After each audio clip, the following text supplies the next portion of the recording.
নমস্কাৰ সহজ উপায়েৰে ইংৰাজী শিকক এই সিৰিজটোৰ আজি ডে 35 হয় আজিৰ এই ডে 35ত মই আপোনালোকক ক'বলৈ যত্ন কৰিছো সময়ৰ লগত জড়িত বাক্যবোৰ আমি কেনেদৰে ইংৰাজীত ক'ব পাৰো আমি আমাৰ ডে টু ডে লাইফত এনে ধৰণৰ বিভিন্ন বাক্য কৈ থাকো যিবোৰ বাক্যত আমি সময়ৰ বিষয়ে উল্লেখ কৰো আমি আমাৰ ডে টু ডে লাইফত কেতিয়াবা এনে ধৰণৰ বাক্য কওঁ যে কামটো শেষ কৰিবলৈ আমাক গোটেই দিনটো লাগিছিল বা এনে ধৰণৰ বাক্য আমি কেতিয়াবা ক'ব লগা হয় যে তাইক বুজাবলৈ সময় লাগিছিল বা কেতিয়াবা আমি কওঁ যে ডিসিশন এটা লবৰ হল বা ডিসিশন এটা লোৱাৰ সময় হল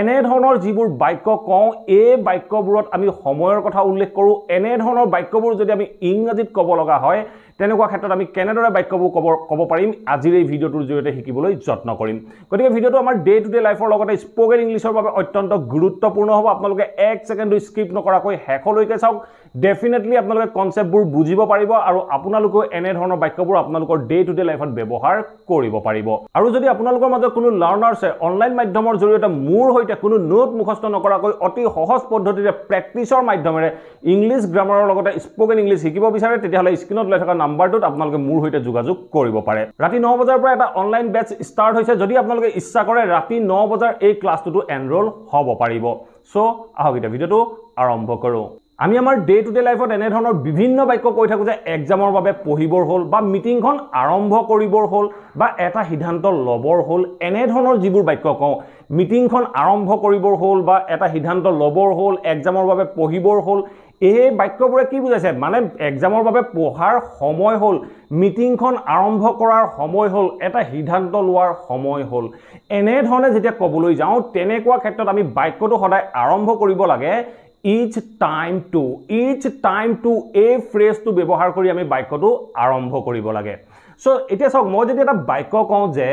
এক্সামৰ বাবে পঢ়িবৰ হল এক্সামৰ বাবে পঢ়িবৰ হল ইয়াৰ অৰ্থ হল এক্সামৰ বাবে পঢ়াৰ সময় হল সো এক্সামৰ বাবে পঢ়াৰ সময় হল এনে ধৰণে ক'বলৈ যাওঁতে আমি বাক্যটো each time to ৰে আৰম্ভ কৰিব লাগিব আমি কেনেদৰে আৰম্ভ কৰিম সময় হল বুলি ক'বলৈ যাওঁতে আমি বাক্যটো কম each time to কি কৰিবৰ সময় হল পঢ়িবৰ সময় হল বুলি কওঁতে তাৰ পিছত যেটো ভাৰ্ব আহিব ভাৰ্বটো আমি সদায় বেস ফৰ্মতহে ব্যৱহাৰ কৰিম তেতিয়া আমি বাক্যটো কম each time to study কিহৰ বাবে এক্সামৰ বাবে বুলি কওঁতে আমি ক'ব লাগিব each time to study for the exam each time to study for the exam এক্সামটোৰ বাবে পঢ়িবৰ সময় হল ঠিক আছে নেক্সট বাক্যটো চাওক নেক্সট বাক্যটো কি কৈছে মিটিংখন আৰম্ভ কৰিবৰ হল মিটিংখন আৰম্ভ কৰিবৰ হল এনে ধৰণে ক'বলৈ যাওঁতে আমি কেনেদৰে কম বাক্যটো আৰম্ভ কৰিবৰ হল মানে সময় হল বুলি কওঁতে আমি কম each time to মানে হল সময় হল কি কৰিবৰ সময় হল মিটিংখন আৰম্ভ কৰিবৰ সময় হল আৰম্ভ কৰাটো ইংৰাজীত কয় স্টাৰ্টৰ পিছত কি কম আমাৰ মিটিংখন বুলি কৈছে বাক্যটো তেতিয়া আমি কম it's time to start our meeting it's time to start our meeting আমাৰ মিটিংখন আৰম্ভ কৰিবৰ সময় হল এনে ধৰণে আমি ক'ব লাগিব ঠিক আছে নেক্সট বাক্যটো চাওক নেক্সট বাক্যটো কি কৈছে এটা সিদ্ধান্ত লোৱাৰ সময় হল এই বাক্যটো চাওক কি কৈছে এটা সিদ্ধান্ত লোৱাৰ সময় হল বা এটা সিদ্ধান্ত লবৰ হল এনে ধৰণে ক'বলৈ যাওঁতে আমি বাক্যটো কি কম আমি বাক্যটো আৰম্ভ কৰিম each time to আৰু সিদ্ধান্ত লোৱাটো ইংৰাজীত কি কয় make a decision so make a decision আমি তাৰ পিছত ব্যৱহাৰ কৰিম তেতিয়া আমি বাক্যটো কম each time to make a decision মানে হল এটা সিদ্ধান্ত লোৱাৰ সময় হল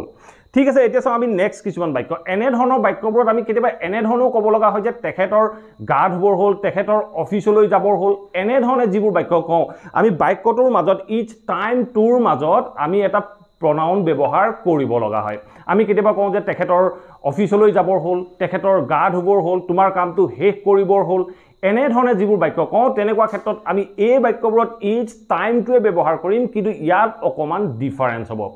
each time তাৰ পিছত আমি ব্যৱহাৰ কৰিম for ব্যৱহাৰ কৰিম আৰু তাৰ পিছত যেটো pronoun হয় pronounটো ব্যৱহাৰ কৰিম each time for you হলে you কব he হলে him কব she হলে her কব মোৰ হলে me কব এনে ধৰণে আপোনালোকক যেটো pronoun দৰকাৰ হয় হে pronounটো ব্যৱহাৰ কৰিব তাৰ পাছত আপোনালোকে to যেটো infinitive হয় হে infinitive-টো ব্যৱহাৰ কৰিব সো আমি কেনেদৰে ব্যৱহাৰ কৰিম দুই এটা এক্সাম্পলৰ মাধ্যমেৰে ইয়াক বুজিবলৈ যত্ন কৰো মই যদি এটা বাক্য কওঁ যে মই ভাবো মোৰ স্কুললৈ যাবৰ হ'ল মই ভাবো মোৰ স্কুললৈ যাবৰ হ'ল এনে ধৰণৰ বাক্য কৈছো মই ভাবোটো আপোনালোকে নিশ্চয় পাৰিব আই থিংক মই ভাবো কি ভাবো মোৰ স্কুললৈ যাবৰ হ'ল মোৰটো মই বাক্যটোত ব্যৱহাৰ কৰিছো মোৰ স্কুললৈ যাবৰ হ'ল বুলি কওঁতে মোৰ মানে সময় হ'ল এনে ধৰণে ক'বলৈ যাতে মই বাক্যটো কি কম ইচ টাইম তাৰ পিছত মই কি ব্যৱহাৰ কৰিম ফৰ ব্যৱহাৰ কৰিম তেতিয়া মই কম ইচ টাইম ফৰ মি মোৰ সময় হ'ল ইচ টাইম ফৰ মি মোৰ সময় হ'ল কি কৰিবৰ সময় হ'ল স্কুললৈ যাবৰ হ'ল তেতিয়া মই কম it's time for me to leave for school it's time for me to leave for school মোৰ স্কুললৈ যাবৰ সময় হ'ল ঠিক আছে এতিয়া চাওঁ আমি নেক্সট এটা এক্সাম্পল মই ভাবো তাই এটা নতুন জব পাবৰ হ'ল মই ভাবো তাই এটা নতুন জব পাব লাগে বা পাবৰ হ'ল এনে ধৰণে যেতিয়া ক'বলৈ যাওঁ মই ভাবো বুলি কওঁতে মই কম আই থিংক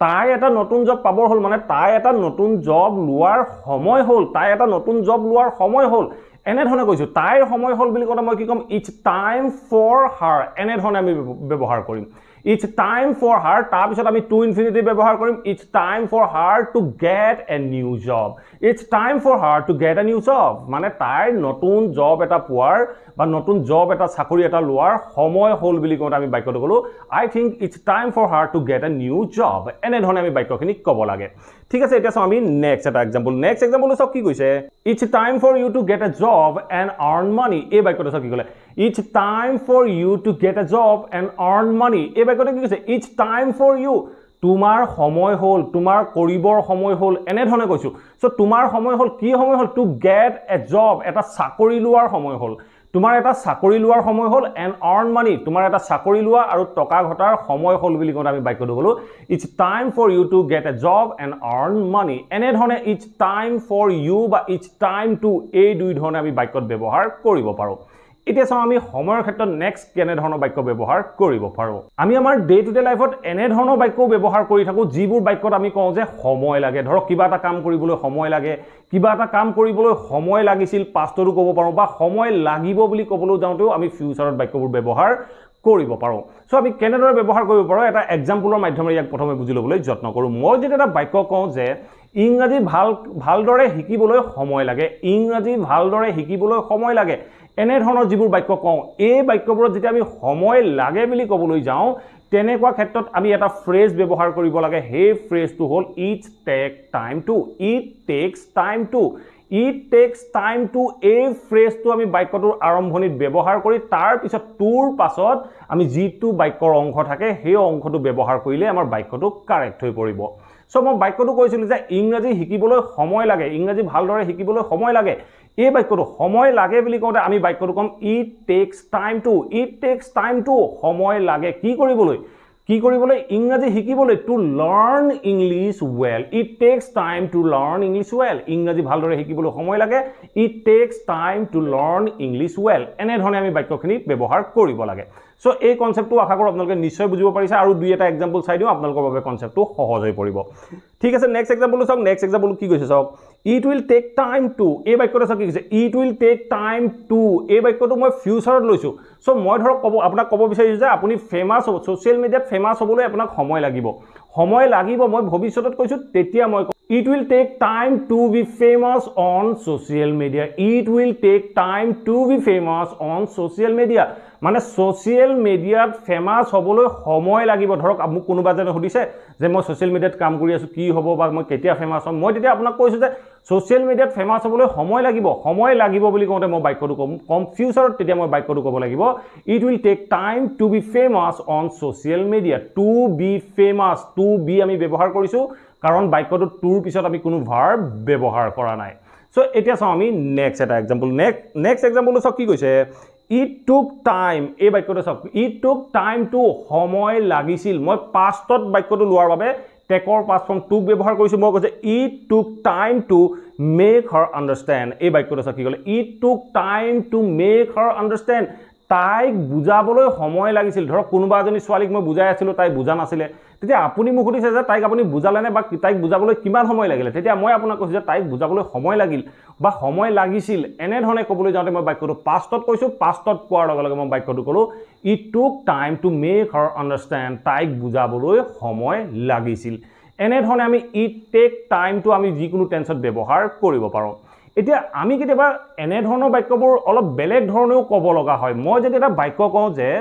কামটো শেষ কৰিবলৈ আমাক গোটেই দিনটো লাগিছিল কামটো শেষ কৰিবলৈ আমাক গোটেই দিনটো লাগিছিল এনে ধৰণে যেতিয়া ক'ব লগা হয় তেনেকুৱা ক্ষেত্ৰত আমি কি কৰিম আমি ইট টেকৰ পিছত যেটো প্ৰনাউন হয় প্ৰনাউনটো ব্যৱহাৰ কৰিম মই বাক্যটো কৈছিল আমাক সময় লাগিছিল গোটেই দিনটো সময় লাগিছিল মই এটা সময় কোনো নিৰ্দিষ্ট এটা সময়ৰ কথা কৈ দিছো যেতিয়া সময়ৰ কথা কৈ দিম তেতিয়া আমি কি কৰিম ইট টেকৰ পিছত যেটো প্ৰনাউন হয় প্ৰনাউনটো ব্যৱহাৰ কৰিম আৰু যেটো নিৰ্দিষ্ট সময় লাগিছিল সেই সময়টোৰ বিষয়ে উল্লেখ কৰি তাৰ পিছতে আমি টু যেটো ইনফিনিটিভ ব্যৱহাৰ কৰিম সো আমি মই এই বাক্যটো কেনেদৰে ইংৰাজীত কম মই কলো যে কামটো শেষ কৰিবলৈ আমাক গোটেই দিনটো লাগিছিল এনে ধৰণে পাষ্টত কলো তেতিয়া মই বাক্যটো কি কম ইট টুক কাক লাগিছিল আমাক লাগিছিল তেতিয়া আমি ক'ব লাগিব ইট টুক আস আমাক লাগিছিল কি সময় লাগিছিল গোটেই দিনটো লাগিছিল বুলি কওঁতে আমি বাক্যটো ক'ব লাগিব ইট টুক আস all day long it took us all day long আমাক গোটেই দিনটো লাগিছিল তাৰ পিছত to infinitive to finish the work so our complete sentence to hold it took us all day long to finish the work ene dhorone ami it took us ba it took you it takes you ji pronoun lage he pronoun to apnaloke tense অনুসৰি ব্যৱহাৰ কৰিলে আপোনালোকৰ sentence বোৰ correct হ'ব ঠিক আছে next আৰু এটা एग्जांपल চাই লবলৈ যত্ন কৰো নেক্সট एग्जांपल তো কি কৈছে it will take you 5 hours এই বাক্যটো কি কৈছে it will take you 5 hours to finish the book এই বাক্যটো কি কলে it will take you 5 hours তোমাক 5 ঘন্টা সময় লাগিব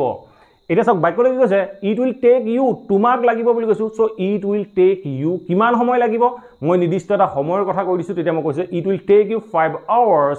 কি কৰিবলৈ to finish the work finish the book কিতাপখন শেষ কৰিবলৈ তোমাক 5 ঘন্টা সময় লাগিব বুলি কথা আমি বাক্যটো কলো it will take you 5 hours to finish the book এনে ধৰণে আমি ক'ব লাগে ঠিক আছে এতিয়া চাও আমি লাষ্ট एग्जांपलটো কি কৈছে it took her a while এই বাক্যটো কি কৈছে it took her a while to understand the instructions এই বাক্যটো কি ক'লে it took her a while এটা সব বাক্যটো it took her তাইক লাগিছিল কি লাগিছিল a while অকমান সময় লাগিছিল it took her a while তাইক অকমান সময় লাগিছিল to understand the instructions বোৰ বুজিবলৈ তাইক অকমান সময় লাগিছিল অলপমান সময় লাগিছিল তাইক লাগিছিল বুলি কথা আমি বাক্যটো কলো it took her অকমান সময় বুলি কথা a while ব্যৱহাৰ কৰিলো it took her a while to understand the instructions বোৰ বুজিবলৈ তাইক অকমান সময় লাগিছিল আশা কৰো এই ভিডিওটোৰ জৰিয়তে আপোনালোকে নিশ্চয় বুজিব পাৰিলে সময়ৰ লগত যিবোৰ বাক্য ব্যৱহাৰ কৰি থাকো হে বাক্যবোৰত আমি it times to বা it takes time আমি কেনেদৰে বিভিন্ন বাক্যত ব্যৱহাৰ কৰিব পাৰো যদি ভিডিওটো ভাল পালে প্লিজ ভিডিওটো লাইক কৰক আৰু সকলোৰে মাজত শেয়াৰ কৰি যাবলৈ সমলি নাপাহৰিব আৰু যদি আপোনালোকৰ কিবা টপিক বা কোৱেশ্চন আছে then let me know in the comment box below মই আপোনালোকৰ টপিক বা কোৱেশ্চনবোৰৰ ওপৰতো ভিডিও প্ৰস্তুত কৰিবলৈ যত্ন কৰিম আৰু যদি চেনেলটো সাবস্ক্ৰাইব কৰা নাই প্লিজ সাবস্ক্ৰাইব কৰি অল নোটিফিকেশন অন কৰি ল'ব মই আপোনালোকৰ বাবে এনে ধৰণৰ ইংলিশ লাৰ্নিংৰ ভিডিও ৰেগুলাৰ আপলোড কৰি থাকিব লৈছো আপোনালোকে নোটিফিকেশন পাব আৰু ভিডিওবোৰ চাব পাৰিব thank you for watching this video have a nice day